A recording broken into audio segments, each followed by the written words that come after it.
Chapter 9, Turner Station. A few days after my first conversation with Day, I drove from Pittsburgh to Baltimore to meet his son, David Sonny Lax Jr. He'd finally called me back and agreed to meet, saying he'd gotten worn out from my number showing up on his pager. I didn't know it then, but he'd made 5 panicked phone calls to Batillo, asking questions about me before calling. The plan was that I'd page Sonny when I got to Baltimore.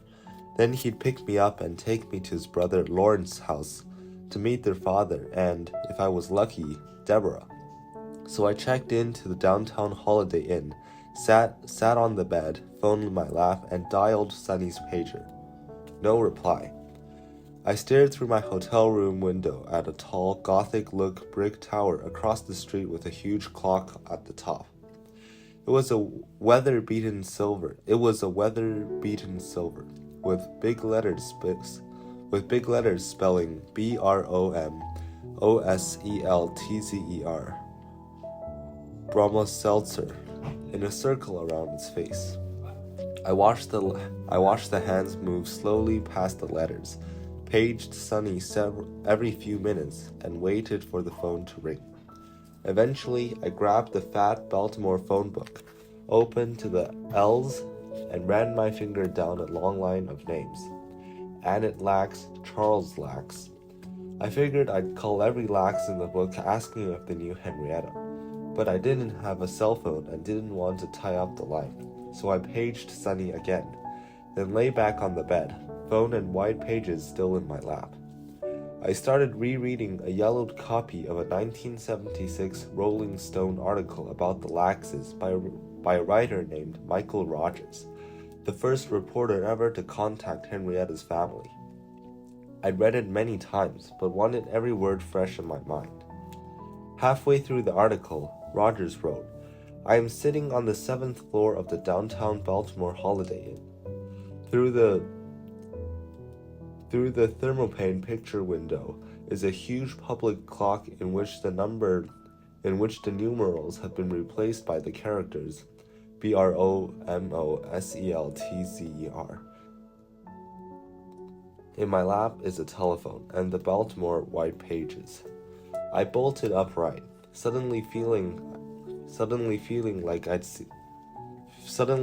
like I'd been sucked into a Twilight Zone episode. More than 2 decades earlier, when I was just 3 years old, Rogers had gone through those same white pages. Halfway through the Lax listings, it becomes clear that just about everybody had known Henrietta, he wrote. So I opened the book again and started dialing, hoping I'd find one of those people who knew her. But they didn't answer their phones. They hung up on me, or they said they'd never heard of Henrietta. I dug out an old newspaper article where I'd seen Henrietta's Turner Station address, 713 New Pittsburgh Avenue. I looked at 4 maps before finding one where Turner Station wasn't covered by ads or blow-up grids of other neighborhoods. It turned out Turner Station wasn't just hidden on the map. To get there, I had to drive past the cement wall and fence that blocked it from the interstate, across a set of tracks, past churches and old storefronts, rows of boarded-up horses, and a buzzing electrical generator as big as a football field. Finally, I saw a dark wooden sign saying "Welcome to Turner Station" in the parking lot of a fire-scorched bar with pink tasseled curtains. To this day, no one's entirely sure what the town is actually called, or how to spell it. Sometimes it's plural, Turner Station, or sometimes possessive, Turner Station. But most often it's singular, Turner Station. It was originally deeded as Good Luck, but never quite lived up to the name. When Henrietta arrived there in the 40s, the town was booming, but the end of World War II brought cutbacks at Sparrows Point. Baltimore Gas and Electric demolished 300 homes to make room for a new power plant, leaving more than 1,300 homeless, most of them black. More and more land was zoned for industrial use, which meant more houses torn down. People fled for East Baltimore or back to the country, and the population of Turner Station dropped by half before the end of the 50s. By the time I got there, it was about 1,000 and falling steadily because there were a few jobs. In Henrietta's day, Turner Station was a town where you never locked your doors. Now there was a housing project surrounded by a 13,000-foot-long brick and cement security wall in the field where Henrietta's children once played. Stores, nightclubs, cafes, and schools had closed, and drug dealers, gangs, and violence were on the rise. But Turner Station still had more than 10 churches. The newspaper article where I gotten Henrietta's address quoted a local woman, Courtney Speed, who owned a grocery store and had created a foundation devoted to building a Henrietta Lacks museum. But when I got to the lot where Speed's grocery was supposed to be, I found a gray, rust-stained mobile home, its broken windows covered with wire.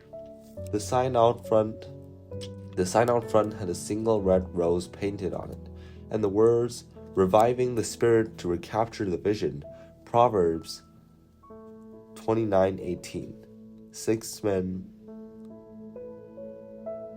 men gathered on the front steps, laughing. The oldest, in his 30s, wore red slacks, red suspenders, a black shirt, and a driving cap. Another wore an oversized red and white ski jacket. They were surrounded by younger men of various shades of brown in sagging pants. The two men in red stopped talking, watched me drive by slowly, and kept on laughing. Turner Station is less than a mile across in any direction. Its horizon lined with skyscraper-sized shipping cranes and smokestacks billowing thick clouds from Sparrow's Point. As I drove in circles looking for Speed's grocery, children stopped playing in the streets to stare and wave. They ran between matching red brick houses and past women hanging fresh laundry, following me as their mothers smiled and waved too. I drove by the trailer with the men out front so many times. They started waving at me with each pass. I did the same with Henrietta's old house. It was a unit in a brown brick building divided into 4 homes, with a chain-link fence, several feet of grass out front, and 3 steps leading up to a small cement stoop. A child watched me from behind Henrietta's old screen door, waving and playing with a stick. I waved back at everyone and find surprise each time the group of children followed me appeared on various streets grinning. But I didn't stop and ask for help. I was too nervous. The people of Turner Station just watched me, smiling and shaking their heads like, What's that young white girl doing driving around in circles?" Finally, I saw the new Shiloh Baptist Church, which the newspaper article had mentioned at the site of community meetings about the Henrietta Museum, but it was closed. As I pressed my face to the tall glass out front, a black town car pulled up, and a smooth, handsome man in his 40s jumped out, with gold-tinted glasses, black suit, black beret, and the keys to the church. He slid his glasses to the end of his nose and looked me over, asking if I needed help. I told him why I was there. "Never heard of Henrietta Lacks," he said. "Not many people have," I said, and told him I'd read that someone had hung a plaque in Henrietta's honor at Speed's grocery. "Oh, Speed's?" he said, suddenly all smiles and a hand on my shoulder. "I can take you to Speed's." He told me to get in my car and follow him. Everyone on the street waved and yelled as we passed. "Hi, Reverend Jackson. How you doing, Reverend?" He nodded and yelled right back, "How you doing? God bless you." Just 2 blocks away, we stopped in front of the gray trailer with the men out front, and the Reverend jammed his car into park, waving for me to get out. The cluster of men on the steps smiled, grabbing the pastor's hand, and gave it two-handed shakes, saying, "Hey, Reverend, you brought a friend?" "Yes, I did," he told them. "She's here to talk to Miss Speed." The one in the red pants and red suspenders, who turned out to be Speed's oldest son, Keith, said she was out, and who knew when she'd be back. So I may as well grab a seat on the porch with the boys and wait. As I sat down, the man in the red and white ski jacket smiled a big bright smile, then told me he was her son Mike. Then there were her sons Cyrus and Joe and Tyrone. Every man on that porch was her son. So was nearly every man that walked in the store. Pretty soon, I'd counted 15 sons and said, "Wait a minute, she got 15 kids?" "Oh," Mike yelled. "You don't know Mama Speed, do you?" "Oh." I look up to Mama. She's tough. She keeps Turner Station in line, boy. She fears no man. The men on the porch all nodded and said, "That's right." "Don't you get scared if anybody come in here try to attack Mama when we're not around?" Mike said, "'cause she'll scare them to death." Speed's sons let out a chorus of amens as Mike told the story, saying, "This man came in the story once yelling, 'I'm gonna come across that country. I'm gonna come across that counter and get you.' I was hiding behind Mama. I was so scared." And do you know what Mama said? She rocked her head and raised up the arms and said, "Come on, come on. If you think you're crazy, you just try it." Mike slapped me on the back and all the sons laughed. At that moment, Courtney Speed appeared at the bottom of the steps, her long black hair piled loose on her head, strands hanging in whips around her face, which was thin, beautiful, and entirely ageless. Her eyes were soft brown with a perfect halo of sea blue around the edges. She was delicate, not a hard edge on her. She hugged a grocery bag to her chest and whispered, But did that man jump across that counter at me?" Mike screamed and laughed so hard he couldn't answer. She looked at him, calm and smiling. I said, "Did that man jump?" "No, he did not," Mike said, grinning. "That man didn't do nothing but run. That's why Mama got no gun in this store. She don't need one." "I don't live by the gun," she said, then turned to me and smiled. "How you doing?" She walked up the stairs into the store and we all followed. "Mama," Keith said, "Pastor brought this woman in here. She's Miss Rebecca and she's here to talk to you." Courtney Speed smiled a beautiful, almost bashful smile, her eyes bright and motherly. "God bless you, sweetie," she said. Inside, flattened cardboard boxes covered most of the floor, which was worn from years of foot traffic. Shelves lined each wall, some bare, others stacked with Wonder Bread, rice, toilet paper, and pig's feet. On one, Speed had piled hundreds of editions of the Baltimore Sun dating back to the 1970s, when her husband died. She said she'd given up replacing the windows each time someone broke in because they'd just do it again. She'd hung handwritten signs on every wall of the store, one for Sam the Man Snowballs, others for sports clubs, church groups, and a free GED and adult literacy classes. She had dozens of spiritual sons, who she treated no different than her 6 biological sons. And when any child came in to buy chips, candy, or soda, Speed made them calculate how much change she owed them. They got a free Hershey's Kiss for each correct answer. Speed started straightening the items on her shelves so each label faced out, then yelled over her shoulder at me, "How did you find your way here?" I told her about the 4 maps, and she threw a box of lard onto the shelf. "Now we got the 4 map syndrome," she said. "They keep trying to push us off the earth, but God won't let them. Praise the Lord. He brings us the people we really need to talk to." She wiped her hands on her white shirt. "Now that he brought you here, what can I do for you?" I'm hoping to learn about Henrietta Lacks, I said. Courtney gasped, her face suddenly ashen. She took several steps back and hissed, You know Mr. Cofield? Did he send you? I was confused. I told her I never heard of Cofield, and no one had sent me. How did you know about me? She snapped, backing away further. I pulled the old crumpled newspaper article from my purse and handed it to her. Have you talked to the family? She asked. I'm trying, I said.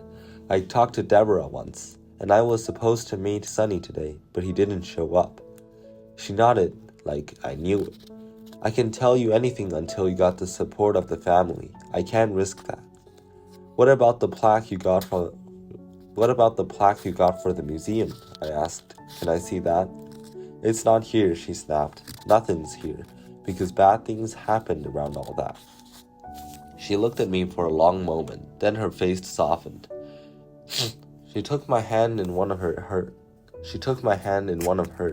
and touched my face with the other. I like your eyes, she said. Come with me. She hurried out the door and down the stairs to her old brown station wagon. A man sat in the passenger seat, staring straight at the road as if the car were moving. He didn't look up as she jumped in, saying, Follow me. We drove through Turner Station to the parking lot of the local public library. As I opened my car door, Courtney appeared, clapping, grinning, and bouncing on her tiptoes. Words erupted from her. February 1st is Henrietta Lacks Day here in Baltimore County, she said. This February is going to be the big kickoff event here. This February 1st is going to be the big kickoff event here at the library. We're still trying to put a museum together, even though the Cofield situation did cause so many problems. Terrified Deborah. We were supposed to be almost done with the museum by now. We were so close before all that horribleness. But I'm glad he sent you, she said, pointing to the sky. This story just got to be old. Praise the Lord. People got to know about Henrietta. Who's Cofield? I asked.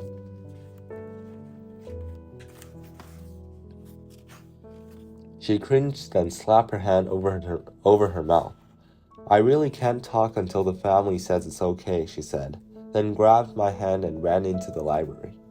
This is Rebecca, she told the librarian, bouncing on her toes again. She's writing about Henrietta Lacks. Oh, that's wonderful, the librarian said. Then she looked at Courtney. Are you talking to her? I need the tape, Courtney said. The librarian walked down a row of videos, pulled a white box from the shelf and handed it to her. Courtney tucked the video under her arm, grabbed my hand, and ran me back to the parking lot, where she jumped into her car and sped off, waving for me to follow. We stopped outside a convenience store while the man in her front seat got out and bought a loaf of bread. Then we dropped him off in front of his house at Courtney.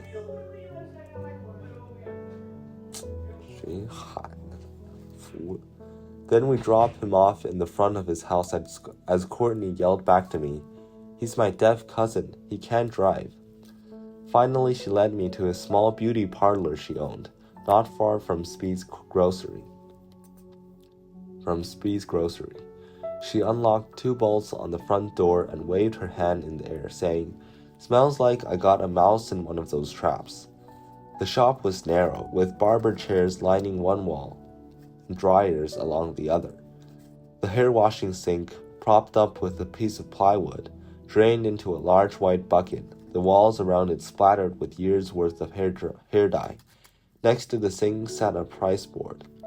Cut and style, $10. Press and curl, $7. And against the back wall, on top of a supply cabinet, sat a photocopy of the picture of Henrietta Lacks, hands on hips in a pale wood frame several inches too big. I pointed to the photo and raised my eyebrows. Courtney shook her head. I'll tell you everything I know, she whispered. Just as soon as you talk to the family and they say it's okay. I don't want any more problems, and I don't want Deborah to get sick over it again. She pointed to a cracked red Vignal barber's chair, which she spun to face a small television next to the hairdryers. "You have to watch this tape," she said, handing me the remote and the set of keys. She started to walk out the door, then turned. "Don't you open this door for nothing, or nobody but me. Don't you open this door for nothing or nobody but me. You hear?" she said. "And don't you miss nothing in that video. Use that rewind button. Watch it twice if you have to, but don't you miss nothing." Then she left, locking the door behind her. What rolled in front of me on that television screen was a 1-hour BBC documentary about Henrietta and the HeLa cells, called The Way of All Flesh, which I'd been trying to get a copy of for months. It opened to sweet music and a young black woman who wasn't Henrietta, dancing in front of the camera. A British man began narrating, his voice melodramatic, like he was telling a ghost story or that just might be true. "In 1951, a woman died in Baltimore in America," he said, pausing for effect. "She was called Henrietta Lacks." The music grew louder and more sinister as he told the story of her cells. "These cells have transformed modern science. They shaped the policies of countries and of presidents. They even became involved in the Cold War, because scientists were convinced that in her cells lay the secret of how to conquer death." What really grabbed me was footage of Clover, an old plantation town in southern Virginia, where some of Henrietta's relatives still seemed to live. The last image to appear on the screen was Henrietta's cousin, Fred Garrett, standing behind an old slave shack in Clover, his back to the family cemetery, where the narrator and Henrietta lay buried in an unmarked grave. Fred pointed to the cemetery and looked hard into the camera. "Do you think them cells still livin'?" he asked. I talking about in the grave." He paused, then laughed a long, rumbling laugh. "Hell nah," he said. "I don't guess they are, but they're still living out there in the test tubes. That's a miracle." The screen went blank,